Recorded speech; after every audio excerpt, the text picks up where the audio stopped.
Gente, Cauti, a dívida bruta superou aí pela primeira vez o pico que foi registrado na pandemia, que era de 1 trilhão e 17 bilhões de reais.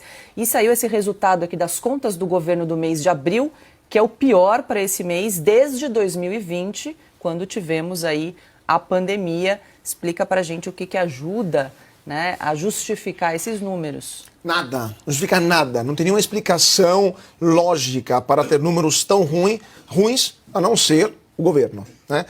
Estamos tendo uma situação das contas do governo, ou seja, aquilo que o governo toma do seu salário, toma dos seus gastos, porque tem imposto também no pãozinho que você compra, todos os impostos que tiram de você não são suficientes para pagar os gastos, as despesas, os salários faraônicos, as viagens para as pirâmides do casal presidencial, as mordomias, os jatinhos da FAB utilizados para ver jogos de futebol. Então, não é suficiente o tanto de impostos que tiram de você para financiar essa vida nababesca que eles estão vivendo lá em Brasília. Isso tudo cria um rombo nas contas públicas, que está sendo o pior desde a pandemia, só que não temos a pandemia, temos o Lula hoje, e isso acaba piorando a dívida do governo. A dívida do governo, para a gente ter uma ideia, é como se você trabalhasse sempre no cheque especial, sempre endividado, e tudo aquilo que você ganha ao longo de um ano,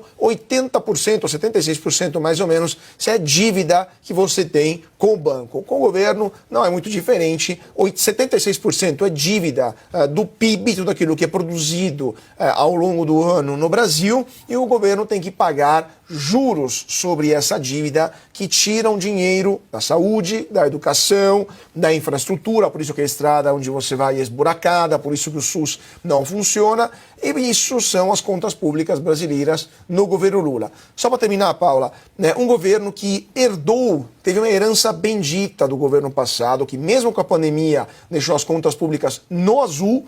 No primeiro mês que chegou no governo, em 2023, já começou a debandada em direção do abismo fiscal que temos no Brasil, e já muita gente começa a falar em crise da dívida brasileira. Até a própria ministra Simone Tebet está começando a alertar: vamos direto para o muro, vamos bater contra o muro, teremos problemas sérios com a nossa dívida pública, mas no governo, evidentemente, estão pensando que no Brasil está tudo bem, temos certeza jurídica.